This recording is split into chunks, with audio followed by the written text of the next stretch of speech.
Hello everyone, नमस्कार। एक बार फिर से स्वागत है आप सभी का लोधा जी क्लासेस के बीए प्लेटफॉर्म पर। बीए फर्स्ट ईयर में भारतीय संविधान की सीरीज को कंटिन्यू करते हुए दोस्तों आज के सेशन में हम बात करेंगे प्रस्तावना पर। दोस्तों भारतीय संविधान की प्रस्तावना पर अब चूंकि दोस्तों देखिए संविधान की क्लासेस एक तरह से देखा जाए तो हमारी ये सीरीज में जो संविधान वाले हमने अभी तक के जितने भी 6 लेक्चर देखे हैं वो सब प्रारंभिक एक बेसिक कंसेप्ट थे वो सब संविधान के। लेकिन संविधान का वास्तविक अध्ययन दोस्तों हमारी इस सेशन से अब स्टार्ट होगा, है ना। और अब प्रत्येक पहलू में कहें कि प्रत्येक लेक्चर में हम सिर्फ और सिर्फ संविधान के प्रत्येक पहलू पर ही डिस्कस करेंगे। तो दोस्तों आज की शुरुआत आज से संविधान की क्लासेस स्टार्ट होने जा रही है, जिसमें सबसे पहले हमें बात करना है भारतीय संविधान की प्रस्तावना की और जानने का प्रयास करेंगे कि ये प्रस्तावना एक्चुअल में क्या है और क्यों इसको अलग से दिया गया है। जब इतना बड़ा संविधान लिखकर रेडी कर ही दिया गया था, है ना, और संविधान के अनुसार ही जब पूरा देश चलना ही था, तो फिर क्यों इस प्रस्तावना को यहाँ पर जोड़ा गया। और प्रस्तावना के हमारे जो है संविधान को की दृष्टि से या शासन प्रशासन की दृष्टि से भी क्यों महत्व है और क्या महत्व है, इन सारी बातों पर दोस्तों एक व्यवहारिक तौर पर हम आज इसमें चर्चा करने वाले हैं। क्लियर है ना। चलिए शुरुआत करते हैं दोस्तों सेशन की। डायरेक्टली सीधे सेशन पर ही मूव करेंगे और इसको एक बार देख लीजिए दोस्तों। यहां पर आपको जो है फर्स्ट यूनिट में दोस्तों हम यहां तक अभी 3 टॉपिक कंप्लीट कर चुके हैं ना। संवैधानिक विकास कंप्लीट हो चुका है जो लगभग 2 पार्ट में हुआ था। संविधान सभा पर एक सेशन हुआ, उसके बाद संविधान निर्माण पर हुआ और फिर अभी जो इससे लास्ट सेशन था हमारा वो संविधान की प्रमुख विशेषताओं पर हुआ था। और आज का जो सेशन होने जा रहा है वो भारतीय संविधान की प्रस्तावना पर सेशन होगा। और इसी प्रकार से दोस्तों 2 पार्ट समथिंग मौलिक अधिकारों पर होने वाले हैं, उसके बाद मौलिक कर्तव्य पर होंगे, राज्य की नीति निश्चय तत्व, इस पर भी लगभग 2 पार्ट होने वाले हैं, संविधान की प्रक्रिया। तो इस प्रकार से मुश्किल से 12-13 वीडियो के समथिंग में हम ये फर्स्ट यूनिट कंप्लीट कर लेंगे आपके सिलेबस के अकॉर्डिंग, ठीक है ना। चलिए दोस्तों आ जाते हैं डायरेक्टली प्रिम्बल पर। उद्देशिका या प्रस्तावना, है ना, ये सभी आपको अच्छे से जानते हैं दोस्तों कि संविधान की जो प्रस्तावना है हमारी, उस प्रस्तावना को एक अन्य नाम भी दिया गया है उद्देशिका। और उद्देशिका क्यों दिया गया है, क्योंकि आप सभी जानते हैं कि इसको जो है एक उद्देश्य प्रस्ताव के रूप में पंडित नेहरू के द्वारा इसे प्रस्तुत किया गया था संविधान सभा में, है ना, उसके पहली मीटिंग में ही बोल दीजिए। तो उसके माध्यम से उस उद्देशिका के माध्यम से कहेंगे उद्देश्य प्रस्ताव के रूप में इसे स्वीकार किया गया था, है ना। इसीलिए इसको प्रस्तावना की स्थान पर कभी उद्देशिका भी इसको बोल दिया जाता है, ठीक है ना। तो दोस्तों ये जो पार्ट है आपका, ये कहें कि ये जो प्रस्तावना है ये एक तरह से ये मान लीजिए कि पूरे संविधान का एक आईना है, दर्पण है। पूरे संविधान इस प्रस्तावना में, इस एक पेज की प्रस्तावना में झलकता है।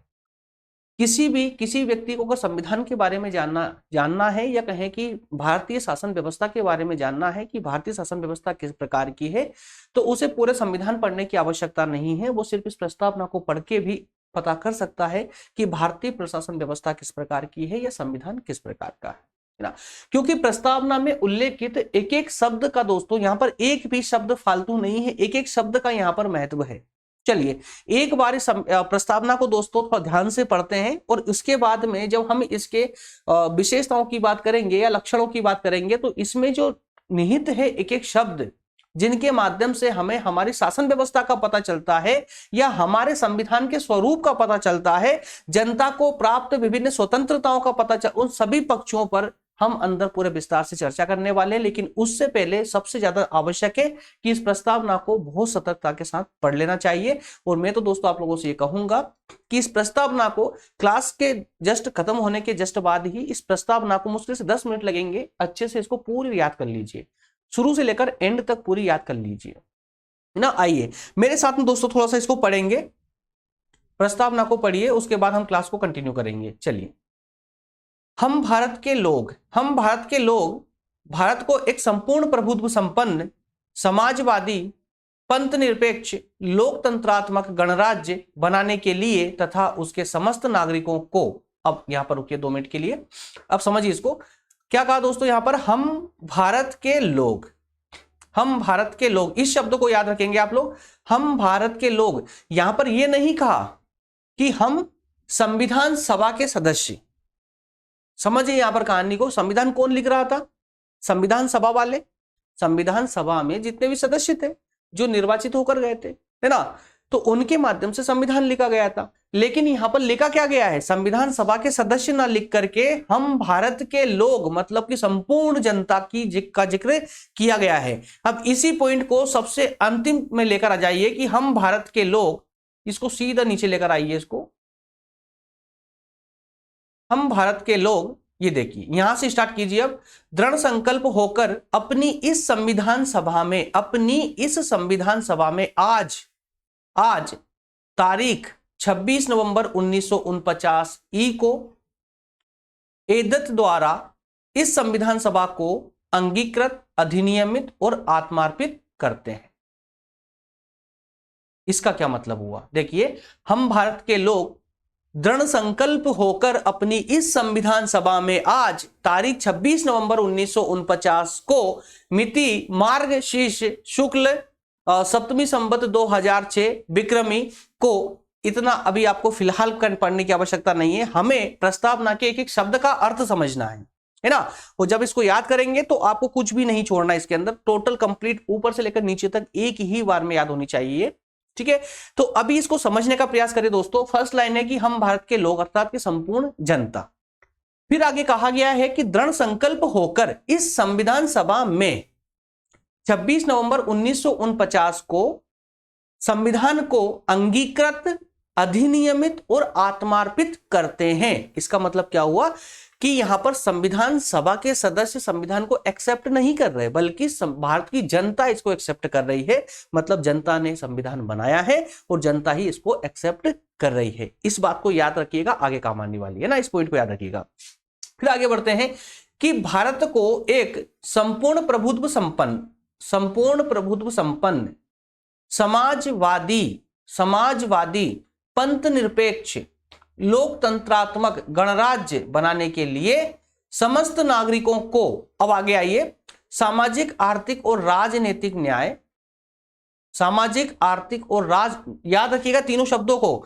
न्याय कितने प्रकार का दिया गया, प्रस्तावना के अनुसार जनता के कितने प्रकार के न्याय की चर्चा की गई है दोस्तों, 3 प्रकार के न्याय की चर्चा की गई है। कौन कौन से, सामाजिक, आर्थिक और राजनीतिक। क्लियर है ना, 3 प्रकार के न्याय। उसी प्रकार से अब देखिए प्रस्तावना में स्वतंत्रता, कौन सी स्वतंत्रता की बात की गई है दोस्तों, विचार की स्वतंत्रता, अभिव्यक्ति की स्वतंत्रता, विश्वास, धर्म और उपासना की स्वतंत्रता। कुल मिलाकर के दोस्तों यहां पर 5 प्रकार की स्वतंत्रताओं की चर्चा की गई है। 5 प्रकार की स्वतंत्रताएं हैं और 3 प्रकार के न्याय प्रस्तावना के अनुसार, याद रखिएगा, ठीक है ना। आगे बढ़ते हैं, प्रतिष्ठा और अवसर की समता। अब देखिए समानता की भी यहां पर चर्चा की गई है, प्रतिष्ठा और अवसर की समानता। क्लियर है। और उन सब में व्यक्ति की गरिमा और राष्ट्र की एकता और अखंडता सुनिश्चित करने वाली बंधुता बढ़ाने के लिए दृढ़ संकल्प होकर, वो बाकी सब जो हमने पढ़ा, ठीक है ना। तो अब जहां जहां पर मैंने अंडरलाइन किया हुआ है उन शब्दों को अब एक बार आप ध्यान से फिर से पढ़ेंगे, क्योंकि दोस्तों बार बार इस प्रस्तावना को मैं अंदर दिखाने वाला नहीं हूं, क्योंकि अंदर अब जो है दोस्तों हम इन्हीं के अर्थ समझने वाले हैं कि प्रस्तावना में इनका जिक्र क्यों किया गया है और इस जिक्र का अर्थ क्या है, मतलब क्या है, पूरे व्यवहारिक रूप से समझेंगे, है ना। और एग्जाम की टेंशन ही ना ले, एग्जाम में लिखना क्या है आपको, वो डाटा मैं आपको स्लाइड के माध्यम से देने वाला ही हूं, है ना। तो आपको ये नहीं सोचना है कि सर सिर्फ व्यवहारिक रूप से समझे तो डाटा लिखेंगे कैसे, क्या लिखेंगे, वो सब मैं आपको प्रोवाइड करूंगा, वो सारी मेरी समस्या है। बस आप ध्यान से जितना मैं बोल रहा हूं ना उतना करते चलिए।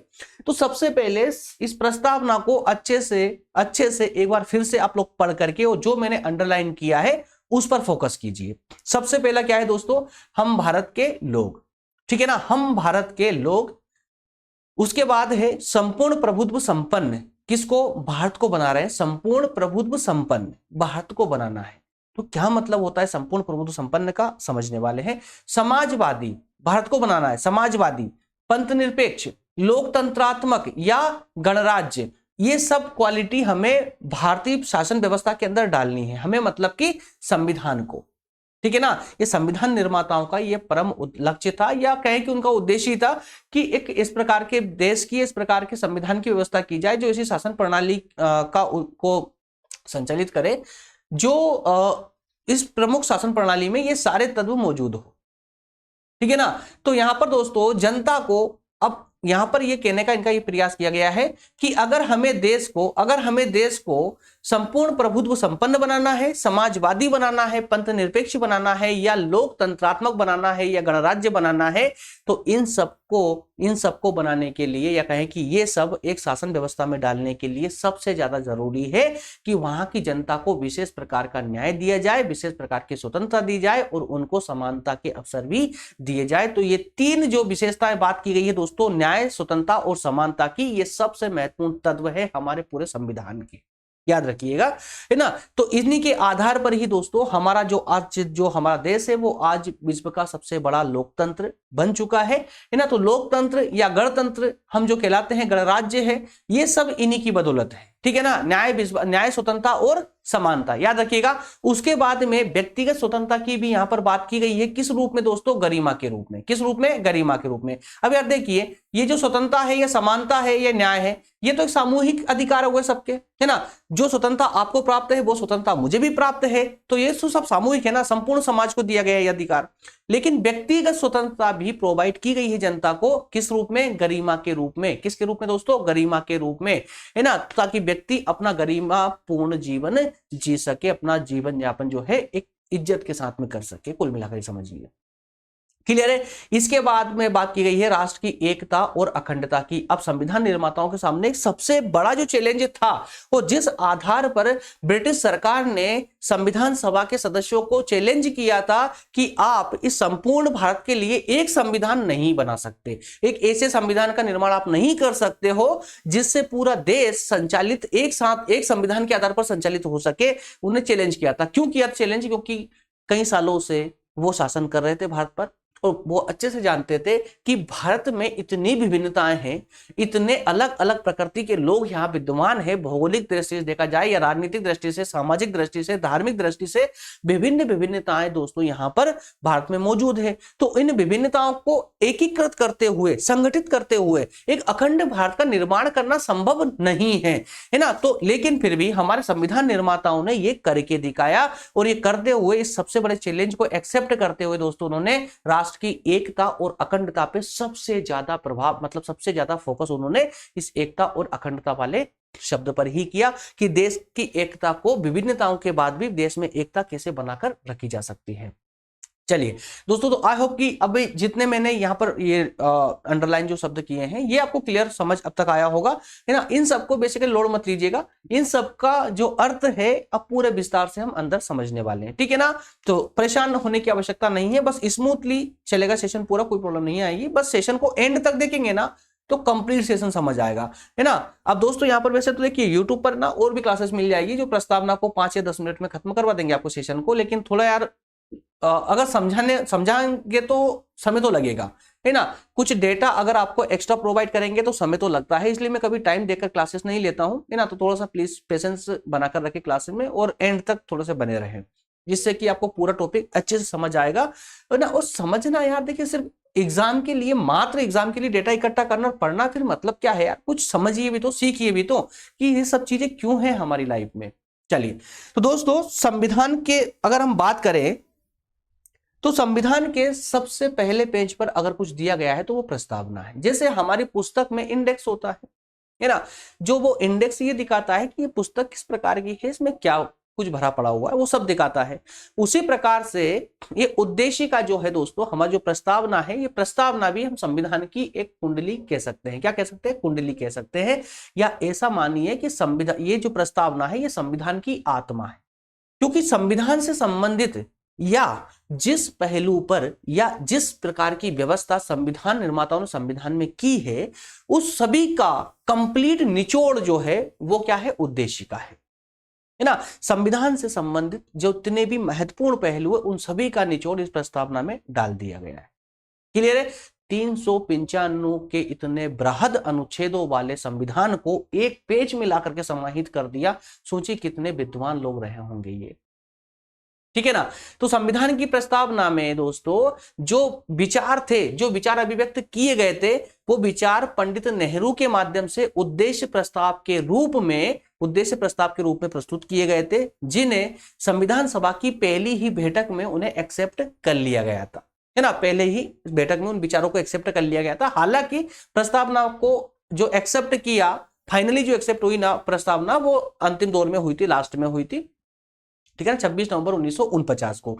लेकिन इनके विचारों को पहली बैठक में ही एक्सेप्ट कर लिया था, क्योंकि इसकी प्रोसेस थी पूरी, फिर प्रवर समिति के पास जाएगी, है ना, प्रारूप समिति के पास जाएगी, फिर संविधान सभा बैठ करके उस पर डिस्कस करेगी, वाद विवाद होंगे, फिर अध्यक्ष की मोहर लगेगी, बहुत सारी लंबी प्रोसेस के बाद में ही प्रत्येक अनुच्छेद जो है पास होता था वहां पर। तो इस प्रकार से पूरी प्रोसेस होने के बाद में ही ये बन पाई थी, बनकर रेडी हुई थी, ठीक है ना। तो हम ऐसा समझ लीजिए इतना सा बस कि संविधान सभा की प्रथम बैठक में इनके विचारों को अपना लिया गया था, और इन विचारों के माध्यम से हमें यह पता चलता है कि प्रस्तावना में जिन शब्दों को समाहित किया गया है, वो संविधान ये बताने का प्रयास करता है कि जो संविधान का स्रोत है, या संविधान की जो संविधान को शक्ति कहां से मिल रही है, तो संविधान की शक्ति का जो स्रोत है वो जनता है ना, और जो संविधान बनाया गया है वो जनता ने ही बनाया है और जनता के लिए ही बनाया गया है। क्लियर है। तो संविधान में दोस्तों, संविधान का जो उद्भव हुआ है जनता की इच्छा से हुआ है, और इस संविधान की अंतिम शक्ति भी जनता में निहित है। तो वस्तुतः संविधान की प्रस्तावना हमारे संविधान का एक कंप्लीट एक सार है, इसकी यह प्रेरणा है, या कहें कि आधारशिला है, या भारतीय संविधान की आत्मा है ना। एक बेसिक सा जो कंसेप्ट दोस्तों ये लिखा हुआ है, इसको अच्छे से आप लोग पढ़ेंगे, एक व्यवहारिक तौर पर ही लिखा हुआ है, ठीक है ना। अब अगर इतने समय में जो मैंने आपको जितना समझाया है एक इस पेज को लेकर के, अगर ये समझ आपको आया होगा ना, तो अब आपको प्रस्तावना वाले टॉपिक में कहीं से कहीं तक कोई प्रॉब्लम नहीं आने वाली है। चलिए दोस्तों, अब आगे बढ़ेंगे, अब सेशन को स्टार्ट करते हैं। अब बात करते हैं कि संविधान की जो प्रस्तावना थी, प्रस्तावना बनी कैसे थी। तो अब लाइटली तो आप जान ही चुके हैं, क्योंकि इससे पहले भी आपने जब संविधान निर्माण की बात की थी, हमने इससे पहले वाले सेशन में, विशेषता से पहले वाले सेशन में, लगभग लेक्चर नंबर 5 होगा आई थिंक, तो उसमें जब हमने संविधान निर्माण की चर्चा की थी दोस्तों, तो वहां पर भी थोड़ी बहुत हमने प्रस्तावना की बात की थी। संविधान सभा के निर्माण की बात हुई थी, तब भी लगभग थोड़ी बहुत प्रस्तावना की बात हो चुकी थी, है ना। अब फाइनली आज प्रस्तावना की पूरे डिटेल में बात करेंगे, ठीक है ना। तो संविधान की रचना मतलब माफ कीजिएगा, प्रस्तावना की रचना मतलब प्रस्तावना बनी कैसे, इसका निर्माण कैसे हुआ। तो मैं पॉइंट टू पॉइंट आपको इसको बताते हुए आगे बढ़ता हूं दोस्तों, जिससे कि क्लास ज्यादा लेंदी ना हो, क्योंकि अभी इसके हमें 12 पॉइंटों पर डिस्कस करना है, इसकी विशेषताओं को लेकर के, है ना। तो संविधान का आधार, या कहें कि जिसे हमने संविधान की प्रेरणा माना है, या आधार माना है, या आत्मा माना है, उसे पंडित जवाहरलाल नेहरू ने उद्देश्य प्रस्ताव के रूप में, किस रूप में दोस्तों, उद्देश्य प्रस्ताव के रूप में 13 दिसंबर 1946 को संविधान सभा में प्रस्तुत किया था। एकदम कंटिन्यू पॉइंट टू पॉइंट याद रखने का प्रयास करें इसको। ऐसे समझिए कि पंडित नेहरू ने, जवाहरलाल नेहरू ने, है ना, पंडित जवाहरलाल नेहरू ने 13 दिसंबर 1946 को, 13 दिसंबर 1946 को, और ये वही तारीख है दोस्तों जब संविधान सभा की पहला अधिवेशन हुआ था, पहली बैठक हुई थी, है ना। तो इस बैठक में नेहरू ने एक प्रस्ताव प्रस्तुत किया था, और प्रस्ताव देकर के कहा था कि इसे संविधान का उद्देश्य बनाया जाए, इसे संविधान का उद्देश्य बनाया जाए, या इसको एक्सेप्ट किया जाए, और इसके आधार पर संविधान का निर्माण किया जाए। मतलब ये कि हमें संविधान किस प्रकार का बनाना है, संविधान में किन किन बातों को समाहित करना है, ये सारा मार्गदर्शन हमारा ये प्रस्तावना करेगी। तो इस कारण से दोस्तों इसको नाम दिया गया था उद्देश्य प्रस्ताव। क्या कहा गया था? उद्देश्य प्रस्ताव। तो इस प्रस्ताव को उद्देश्य प्रस्ताव के नाम से कहा गया, जो आगे चल के प्रस्तावना की आधारशिला बनी। मतलब इसी उद्देश्य प्रस्ताव के आधार पर ही हमारी प्रस्तावना बनकर तैयार हुई थी। क्लियर है। अब हालांकि दोस्तों अगर कानूनी दृष्टि से देखा जाए, कानूनी दृष्टि से अगर देखा जाए तो प्रस्तावना संविधान का अंग नहीं है, संविधान का भाग नहीं है ना, अलग है।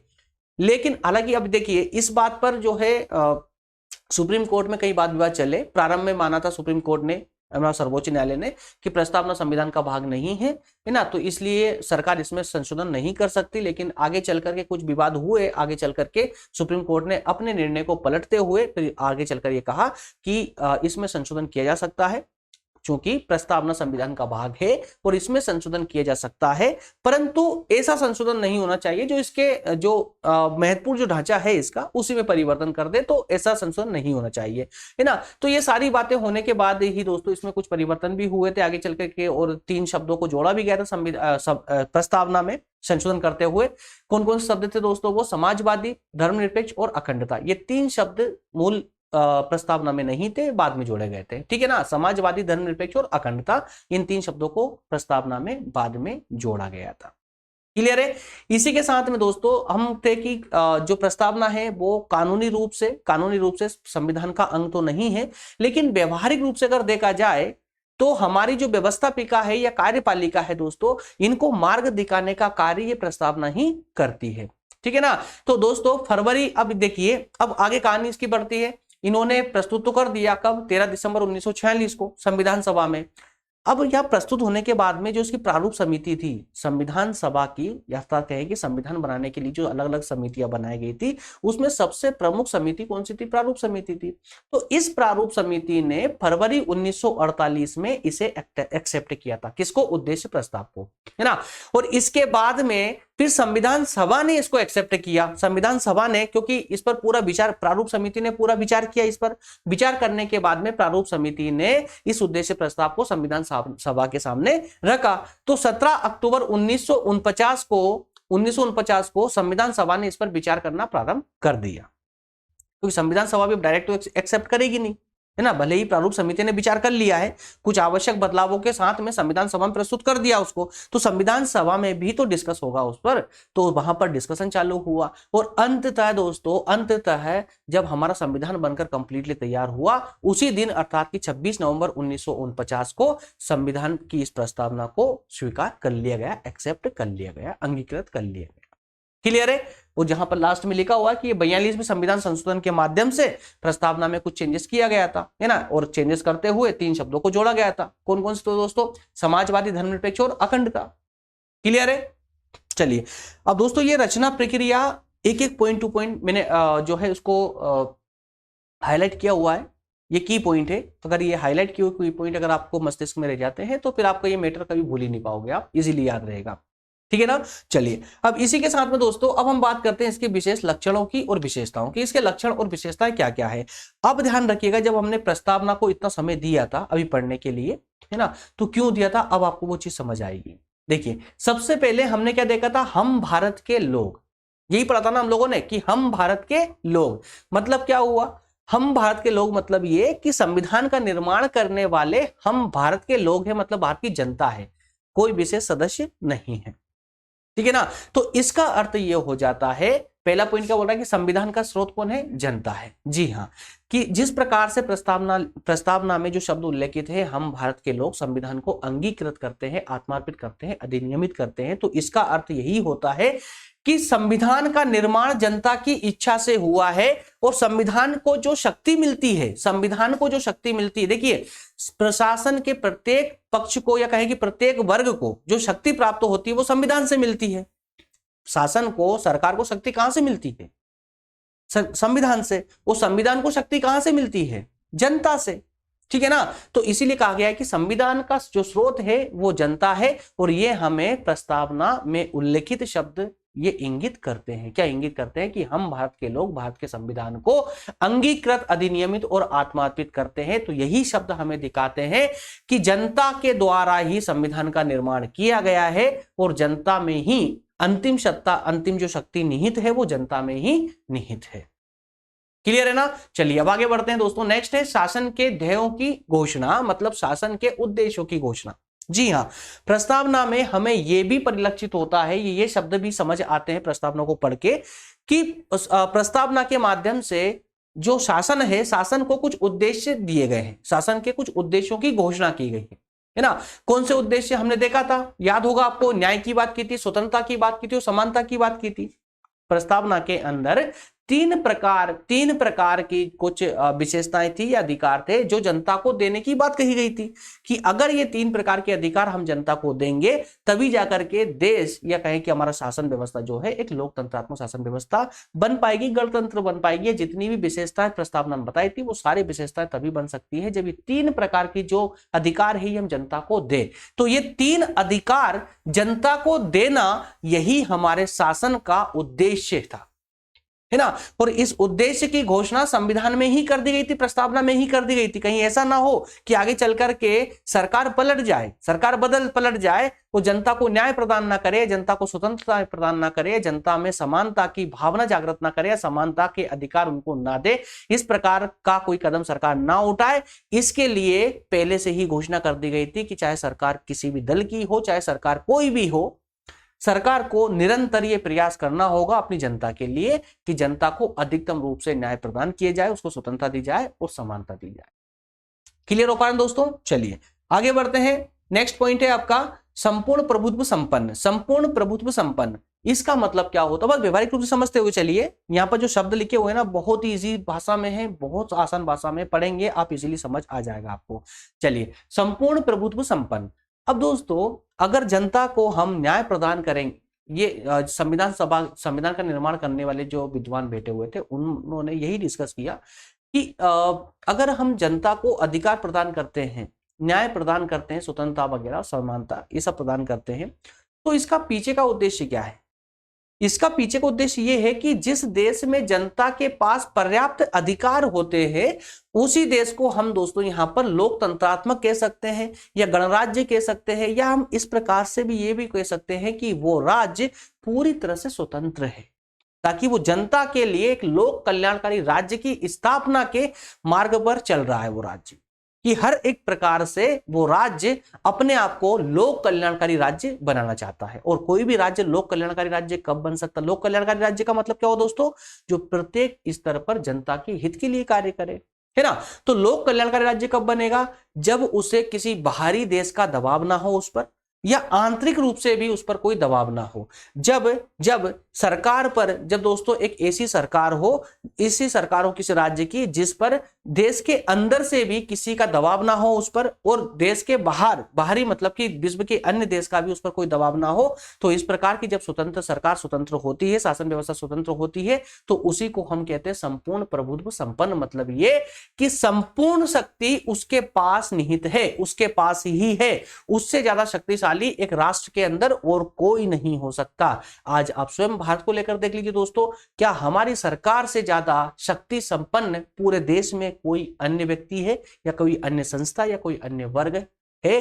तो कहेंगे आप नहीं, है ना। तो आज अगर राष्ट्र के अंदर सबसे ज्यादा शक्तिशाली कोई है, तो वो है हमारी सरकार, ठीक है ना। इसीलिए हम कह सकते हैं कि भारत आंतरिक रूप से तो पूरी तरह से संपूर्ण प्रभुत्व संपन्न है ना। और उसी प्रकार से अगर हम भारत की बात करें दोस्तों, तो आज भारतीय सरकार को जनता के लिए अधिनियम बनाने के लिए, या विश्व के अन्य देशों से व्यापार करने के लिए, या किसी भी प्रकार की कोई एक्टिविटी या कोई कार्य करने के लिए, विश्व का कोई भी वाले, चाहे वो अमेरिका ही महाशक्ति क्यों ना हो, चाहे रूस हो, कोई विश्व का कोई भी देश हमें निर्देशित नहीं कर सकता कि आपको यही कार्य करना पड़ेगा, ये मन नहीं करेंगे आप ये करेंगे, ठीक है ना। ऐसी कोई भी कंडीशन हमारे सामने कोई देश रख नहीं सकता। इसी को बोलेंगे हम संपूर्ण प्रभुत्व संपन्न। क्लियर है? चलिए, अगर क्लियर है तो फिर आगे बढ़ते हैं। नेक्स्ट पॉइंट जो होगा दोस्तों हमारा, कंटिन्यूअसली ये 12 विशेषताओं पर चर्चा करनी है हमको, एक एक करके। उस 12 को अगर व्यवहारिक रूप समझ लिया आपने, टॉपिक आपका क्लियर, कोई प्रॉब्लम नहीं आएगी। नेक्स्ट है समाजवादी। समाजवादी, अब इसको दोस्तों मैंने क्या बताया था आपको कि 3 शब्द प्रस्तावना में 3 शब्द बाद में जोड़े गए थे, है ना। 3 शब्द, और उन 3 शब्दों में से एक शब्द क्या था? समाजवाद। क्या था दोस्तों? समाजवाद, है ना। तो यहां पर संविधान, माफ कीजिएगा, संविधान निर्माताओं ने यह कहें कि जो प्रस्तावना को एक्सेप्ट किया गया था, तो प्रस्ताव जो मूल प्रस्तावना थी, है ना, उस मूल प्रस्तावना में समाजवाद का वर्णन नहीं था। इसे सरकार ने मतलब 42वें संविधान संशोधन के माध्यम से इसे बाद में जोड़ा गया था, ठीक है ना, समाजवादी को। और इसका अर्थ यह होता है कि समाज में मतलब राज्य के अंदर दोस्तों एक ऐसी समाज की स्थापना करना, कि ऐसी समाज की दोस्तों जो समाजवादी हो मतलब उसको प्रत्येक प्रकार के अवसर प्राप्त होना चाहिए, समानता के साथ में अवसर प्राप्त होना चाहिए, किसी प्रकार का समाज के अंदर भेदभाव नहीं होना चाहिए, उसे अपने व्यक्तित्व के निर्माण या अपने व्यक्तित्व के विकास के लिए समान रूप से अवसर प्राप्त होने चाहिए, है ना। और जो भी आवश्यक संसाधन है, उन आवश्यक संसाधनों का उचित रूप से वितरण होना चाहिए, है ना। और इसी पक्ष को देखते, इसी बात को देखते हुए, समाजवादी शब्द को या समाजवादी भावना को देखते हुए ही दोस्तों संपत्ति का जो मूल अधिकार था हमारा, उस मूल अधिकार को हटा करके फिर आखिरी में कानूनी अधिकार बनाया गया था, है ना, उसमें हमारी यही भावना निहित थी, समाजवादी भावना ही निहित थी, क्योंकि संपत्ति का अधिकार अगर मौलिक अधिकार बना रहता तो समाजवादी शब्द को प्रस्तावना में डालना संभव नहीं था, है ना। जहां समाजवादी भावना आ जाए दोस्तों तो वहां पर संपत्ति का अधिकार मूल अधिकार के रूप में नहीं हो सकता। क्लियर है, क्योंकि अगर संपत्ति का अधिकार मूल अधिकार होगा तो आर्थिक संसाधनों का उचित रूप से वितरण संभव नहीं होगा। आई होप यहां तक का क्लियर होगा दोस्तों, ठीक है ना। नेक्स्ट पॉइंट है आपका धर्मनिरपेक्ष। धर्मनिरपेक्ष, ये सारे पॉइंटों से आप पहले से बहुत अच्छे से परिचित है दोस्तों, बहुत अच्छे से जानते हैं आप सभी को। समाज वही धर्मनिरपेक्षता, कितनी बार तो आप लोगों ने सुना होगा कि हमारा राष्ट्र धर्मनिरपेक्ष राष्ट्र है। क्या मतलब होता है इसका? अरे भाई, इसको पहले तो याद रखिएगा, ये धर्मनिरपेक्ष भी वही शब्द है जिसे 42वें संविधान संशोधन के माध्यम से जोड़ा गया था, है ना। तो इसका मतलब क्या होता है कि राज्य का कोई विशेष स्वयं का कोई धर्म नहीं होगा, वो सभी धर्मों को लेकर के एक समान भाव रखेगा, एक समान भाव रखेगा। अरे एक धर्म को सपोर्ट करेगा, करता है राज्य, तो वो उसको सभी धर्मों को सपोर्ट करना होगा, किसी एक धर्म विशेष को नहीं। सिंपल शब्दों में ऐसे समझिए कि राज्य अर्थात हमारी सरकार किसी एक धर्म की ओर नहीं झुकेगी। सरकार के लिए या हमारे राज्य के लिए सभी धर्मों का एक समान भाव होना चाहिए, सभी धर्मों को लेकर के, है ना, सभी धर्मों का एक जैसा महत्व होना चाहिए।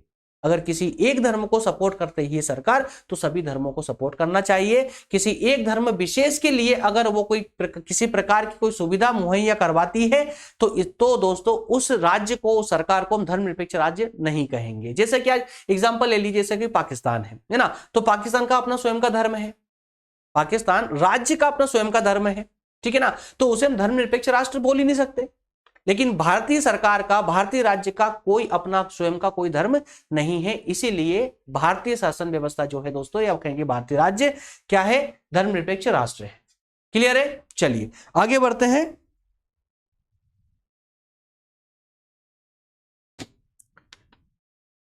नेक्स्ट है लोकतंत्रात्मक।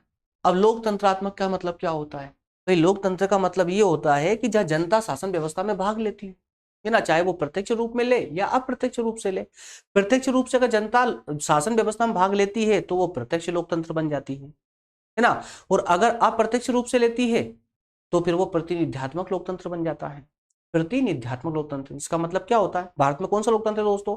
तो प्रतिनिध्यात्मक लोकतंत्र है, क्योंकि हम जो स्वयं सरकार में जाकर के शासन व्यवस्था संचालित करते नहीं है, बल्कि क्या करते हैं, हम अपने लीडर्स को चुनते हैं और चुन के लोकसभा, राज्यसभा या विधानसभा में भेज देते हैं ताकि वो सरकार का संचालन करे। तो हमने क्या करा, एक अपना प्रतिनिधि भेजा और उस प्रतिनिधि के माध्यम से हम सरकार का संचालन कर रहे हैं, है ना। तो इस प्रकार से लोकतंत्र के दो रूप होते हैं, प्रत्यक्ष या अप्रत्यक्ष, ठीक है ना। तो प्रत्यक्ष या अप्रत्यक्ष जो लोकतंत्र है, तो वो लोकतंत्र की स्थापना का मतलब क्या हुआ? जहां जनता शासन व्यवस्था में भाग लेती है। जनता शासन व्यवस्था में भाग लेती है मतलब सिंपल है कि जनता का ही वो शासन है और जनता स्वयं अपने लिए शासन व्यवस्था का संचालन कर रही है। क्लियर है? तो जनता के द्वारा शासन व्यवस्था की शक्ति है, शक्ति का प्रयोग करना, ये सब मान लीजिए, या फिर जनता का डायरेक्टली उसमें इन्वॉल्व होना, शासन व्यवस्था में इन्वॉल्वमेंट होना, ये भी जो है एक प्रकार से लोकतंत्रात्मक व्यवस्था है ना। तो आप इसको सिंपल शब्दों में और व्यवहारिक रूप से समझिए, सिंपल एकदम, कि लोकतंत्र हम उसको कहेंगे जहां पर जनता के द्वारा शासन का संचालन किया जा रहा। किसके द्वारा? जनता के द्वारा, है ना। किसी एक व्यक्ति के द्वारा नहीं और ना ही किसी एक वर्ग विशेष के द्वारा। जैसे समाज का एक वर्ग होता है ना, कि एक समाज के द्वारा या एक वर्ग के द्वारा या बहुसंख्यक वर्ग के द्वारा या अल्पसंख्यक वर्ग के द्वारा, कोई वर्ग नहीं, बल्कि एक पूरे देश का एक एक व्यक्ति के द्वारा उस शासन व्यवस्था का संचालन होता है ना। तो इसीलिए दोस्तों हमारा जो वोटिंग सिस्टम है, इसके माध्यम से हम अपना प्रतिनिधि चुनते हैं, है ना। हर 10 लाख पर 20 लाख पर जो उसकी एक प्रोसेस है, उसको हम आगे समझाएंगे। तो एक प्रोसेस के माध्यम से दोस्तों हम अपना एक प्रतिनिधि चुनते हैं, उस प्रतिनिधि को हम शासन व्यवस्था का संचालन करने के लिए लोकसभा या राज्यसभा में या फिर विधानसभा में भेज देते हैं, और वो हमारी ओर से शासन का संचालन करते हैं, है ना। इसीलिए कहा गया है कि जो प्रस्तावना है, प्रस्तावना में लोकतंत्रात्मक शब्द का इस्तेमाल करते हुए ये बताने का प्रयास किया गया है कि संविधान के अंतर्गत भी, या कहें कि शासन व्यवस्था के अंदर जनता ही सब कुछ है, जनता ही सब कुछ है, जनता ही स्वामी है। क्लियर है? चलिए आगे बढ़ते हैं दोस्तों। नेक्स्ट है आपका, नेक्स्ट हो जाएगा, नेक्स्ट विशेष जो है वो है गणराज्य। गणराज्य का मतलब क्या हुआ, व्यवहारिक रूप से समझते हुए चलिए, शब्दों को पढ़ के तो आपके पास बुक भी है, बहुत कुछ है पढ़ने के लिए यार, बहुत डेटा है आपके पास, बस समझते हुए चलना। गणराज्य का मतलब क्या होता है दोस्तों, सिंपल शब्दों में से समझिए इसको। देखिए सबसे पहला तो हमारे देश में क्या एक सबसे प्रमुख कौन है दोस्तों, राष्ट्रपति है ना। सबसे प्रमुख कौन है, राष्ट्रपति है ना। वैधानिक प्रधान कौन है, राष्ट्रपति है। वैधानिक रूप से जो प्रधान है हमारे अध्यक्ष है वो राष्ट्रपति है। हालांकि वास्तविक जो शक्ति का प्रयोग करते हैं वो प्रधानमंत्री, उसकी उनकी बात हम अभी नहीं कर रहे, बल्कि गणराज्य की बात कर रहे हैं। तो गणराज्य के अंतर्गत राष्ट्र का प्रमुख राष्ट्रपति है भारत का। और ये वाली भावना हमने कहां से ली थी दोस्तों, तो ये भावना हमने ब्रिटिश संविधान से ली थी। लेकिन ब्रिटिश संविधान में, ब्रिटिश संविधान का जो राष्ट्र का प्रमुख है वो कौन है, सम्राट है। कौन है, सम्राट है। अब यहां पर एक छोटा सा डिप देखिए, समानता देखिए, ब्रिटेन के सम्राट को भी, ब्रिटेन के सम्राट भी एक नाम मात्र का सम्राट है, वैधानिक प्रमुख है। और भारत का राष्ट्रपति भी एक नाम मात्र का राष्ट्रपति है ना। वास्तविक शक्ति किसी और के पास ही है, वास्तविक शक्ति का संचालन वो नहीं करते, प्रयोग नहीं करते। अब इन दोनों में डिफरेंस क्या समझिए, ब्रिटेन के महाराष्ट्र का जो नियुक्ति होती है तो ऐसा मान लीजिए कि वो वंशानुगत तौर पर होती है। वंशानुगत तौर पर जिस वंश का पहला सम्राट था दोस्तों, उसी वंश का सम्राट बन सकता है, ठीक है ना। कोई अन्य व्यक्ति सम्राट, ब्रिटेन का सम्राट नहीं बन सकता है ना। तो उसे दोस्तों हम वंशानुगत लोकतंत्र के नाम से जानेंगे। क्या कहेंगे, वंशानुगत लोकतंत्र, ठीक है ना। लेकिन भारत के जो राष्ट्रपति होते हैं उनका चुनाव होता है, उनका क्या होता है, चुनाव होता है। और इस चुनाव के कारण ही यहां पर हम इसको कहते हैं लोकतंत्रीय गणतंत्र, या कहें कि गणतंत्रीय लोकतंत्र, ठीक है ना। तो गणतंत्र का मतलब सिंपल सा होता है, गणराज्य का मतलब सिंपल सा होता है, जिस राज्य का अध्यक्ष जनता के द्वारा चुनकर आता हो, है ना, प्रत्यक्ष या अप्रत्यक्ष रूप से। जनता के द्वारा, जिस राष्ट्र का अध्यक्ष जनता के द्वारा चुनकर आता हो उसको हम गणराज्य कहेंगे, सिंपल, बस क्लियर है। चलिए आगे बढ़ते दोस्तों। नेक्स्ट है न्याय, है ना। तो आपको ये तो पता चल ही चुका है कि हम 3 प्रकार के न्याय की बात की गई थी प्रस्तावना के अंतर्गत, है ना। सामाजिक, आर्थिक और राजनीतिक न्याय की बात की गई थी, ठीक है ना।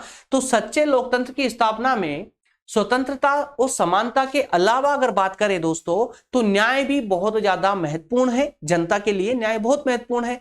बिना किसी भेदभाव के सामाजिक, आर्थिक और राजनीतिक स्तर पर न्याय देने के लिए हमारा संविधान वचनबद्ध है। मतलब हमारा संविधान संपूर्ण जनता को 3 प्रकार के न्याय देने की व्यवस्था करता है, सामाजिक न्याय, आर्थिक न्याय और राजनीतिक न्याय। बस ये 3 शब्दों को आपको न्याय के परिप्रेक्ष्य में याद रखना है, क्लियर है ना। न्याय के लिए कौन कौन से न्याय दोस्तों, सामाजिक, आर्थिक और राजनीतिक। सामाजिक, आर्थिक और राजनीतिक मिक्स मत कीजिएगा, आगे अभी स्वतंत्रता को पढ़ने वाले हैं हम लोग, है ना। चलिए आगे बढ़ते हैं। स्वतंत्रता, स्वतंत्रताओं के अंतर्गत भी मैं आपको बताई थी कि 5 प्रकार की स्वतंत्रता है। 5 प्रकार की स्वतंत्रताओं का वर्णन प्रस्तावना में किया गया था। कौन कौन स्वतंत्रता, विचार, अभिव्यक्ति, विश्वास, धर्म और उपासना की स्वतंत्रता, है ना। विचार, अभिव्यक्ति, विश्वास, धर्म और उपासना, क्लियर है। तो ये 5 की स्वतंत्रताएं भी आपको याद होनी चाहिए। नेक्स्ट है दोस्तों, लास्ट चल रहा हुआ सेशन का, समानता की बात भी की गई दोस्तों। तो समानता का मतलब क्या हुआ, समानता का सिंपल सा मतलब समझिए इसको। समानता का मतलब यह है कि समाज के प्रत्येक व्यक्ति को अपने व्यक्तित्व के विकास के लिए पर्याप्त अवसर मिलना चाहिए और उन अवसरों को प्रोवाइड करने में कोई भेदभाव नहीं होना चाहिए। राज्य जब प्रत्येक व्यक्ति को उसके व्यक्तित्व के विकास के लिए अवसर प्रदान करे तो वहां पर किसी प्रकार का भेदभाव नहीं होना चाहिए। जैसे कि अगर दोस्तों यूपीएससी आईएएस की भर्ती के लिए या आईपीएस की भर्ती के लिए जो प्रति वर्ष जो एग्जाम लेती है, तो वहां पर किसी प्रकार का भेदभाव नहीं हो सकता योग्यता को छोड़ करके, है ना। जो व्यक्ति योग्य है एग्जाम दे, पास हो और आईएएस बन सकता है या आईपीएस बन सकता है ना। तो इस प्रकार की व्यवस्था मतलब समाज में बिना भेदभाव के सभी व्यक्तियों को अपने व्यक्तित्व के विकास के लिए संपूर्ण अवसर प्रदान करे, पर्याप्त अवसर प्रदान करे। और इसकी व्यवस्था के लिए अनुच्छेद 14 से लेकर के 17 तक व्यवस्था की गई है। अनुच्छेद, संविधान के अनुच्छेद 14 से, मूल अधिकारों के अंतर्गत 14 से लेकर के और 17 तक जो है दोस्तों बात की गई है समानता की, क्लियर है। चलिए आगे बढ़ते हैं। नेक्स्ट है व्यक्ति की गरिमा। व्यक्ति की गरिमा का मतलब सिंपल सा होता है दोस्तों कि व्यक्ति को जो है अपने जीवन यापन में किसी प्रकार की दुविधा ना आए, क्योंकि वो व्यक्ति है। वो भी व्यक्ति है, इसलिए उसके जो है उसके विचारों का सम्मान होना चाहिए, उसकी आजादी का कहें कि उसकी स्वतंत्रता का भी सम्मान होना चाहिए। तो जीवन यापन की जितनी भी उचित परिस्थितियां हो वो सारी परिस्थितियां उसको प्राप्त होनी चाहिए, है ना। जीवन यापन करने के लिए उचित परिस्थितियों की उसको प्राप्ति होनी चाहिए। यही व्यक्ति की जीवन की गरिमा है कि प्रत्येक व्यक्ति अपना गरिमा में पूर्ण जीवन व्यतीत कर पाए, जी पाए। ठीक है ना।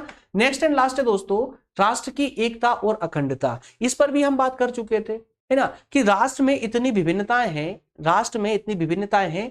पूरा देश कहीं राजनीतिक स्तर पर बटा हुआ है, समाज के स्तर पर बटा हुआ है, भाषा के स्तर पर बटा हुआ है, संस्कृति के स्तर पर बटा हुआ है, धर्म के स्तर पर बटा हुआ है। पता नहीं कौन कौन से ऐसे स्तर है जिस पर भारत के टुकड़े टुकड़े हुए। लेकिन उसके बाद भी दोस्तों संविधान हमें पूरा संविधान जो है पूरे देश को एक सूत्र में बांध देता है ना। और इस प्रकार से देश की अखंडता की व्यवस्था भारतीय संविधान के अंतर्गत की गई है, और ये हमें पता चलता है हमारी प्रस्तावना से, है ना, क्योंकि राष्ट्र की एकता और अखंडता की चर्चा भारतीय की संविधान की प्रस्तावना में की गई है। ठीक है ना।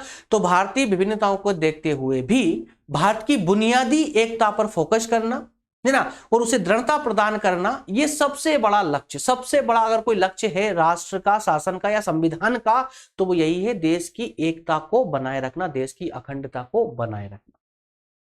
क्लियर है। तो इस प्रकार से दोस्तों ये कुछ 12 विशेषताएं थी, या कहें कि 12 लक्षण थे हमारी प्रस्तावना के, और ये लक्षण कोई अलग से बनकर नहीं आए थे, बल्कि जिन बातों का जिक्र या जिन शब्दों का जिक्र संविधान की प्रस्तावना में किया गया था उन्हीं बातों का हमने यहां अर्थ समझने का प्रयास किया है। तो अंतिम रूप से दोस्तों अगर हम निष्कर्ष की बात करें तो निष्कर्ष के आधार पर हम ये कह सकते हैं कि भारतीय संविधान की प्रस्तावना भारतीय संविधान की आत्मा है। संविधान श्रेष्ठ मस्तिष्कों का सुपरिणाम है। जो विद्वान बैठे थे संविधान सभा के अंदर, उनके जो श्रेष्ठ मस्तिष्क है, उनकी जो उच्च विचार थे, उनका परिणाम है। संविधान निर्माताओं की मूल भावनाएं, संविधान का सारांश संविधान की प्रस्तावना में परिलक्षित होता है।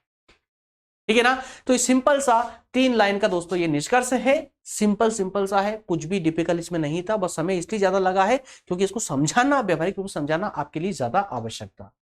ठीक है दोस्तों, चलिए तो इसी के साथ में सेशन को करते हैं समाप्त। और नेक्स्ट जो सेशन होगा हमारा वो होगा दोस्तों, थोड़ा लेंदी चलेगा, वो मूल अधिकारों पर होगा। 2 पार्ट में या 3 पार्ट में ये चैप्टर कंप्लीट हो पाएगा मूल अधिकारों वाला, है ना। तो मेरे प्यारे दोस्तों बस पेशेंस रखा करें, आप लोग पेशेंस रखेंगे तो ही जो है यहाँ पर आपका पूरा कंसेप्ट क्लियर हो पाएगा, है ना। और डिटेल में पढ़ना सीखो यार, ये क्या लगा रखा आप लोगों ने शॉर्ट, अरे पूरे जीवन को शॉर्ट बना के रख दिया आप लोगों ने, है ना। डिटेल में पढ़ना, भाई पढ़ाई कर रहे हो आप लोग ना, तो सीखो यार उससे कुछ, है ना। और जब तक डिटेल में नहीं पढ़ोगे कुछ भी सीखने को नहीं मिल पाएगा। ठीक है ना। चलिए मिलेंगे नेक्स्ट सेशन में दोस्तों। थैंक यू, धन्यवाद। मूल अधिकारों के साथ में मिलेंगे, जानेंगे कौन कौन से अधिकार हमें प्राप्त है। और एग्जाम तो ठीक है, बाकी हमें सीखने के दृष्टिकोण से भी दोस्तों हमें जानना भी जरूरी है कि भाई हमें हमारा संविधान कौन कौन से अधिकार हमें प्रदान करता है ना। और इस अधिकारों के बाद में मूल कर्तव्यों पर चर्चा करेंगे। कर्तव्यों में के अंतर्गत देखेंगे कि हमें हमारा कर्तव्य क्या है, क्या उत्तरदायित्व है हमारा, वो सारी बातें 1 बाय 1 करके दोस्तों होती रहेगी। मिलेंगे नेक्स्ट सेशन में। थैंक यू, धन्यवाद।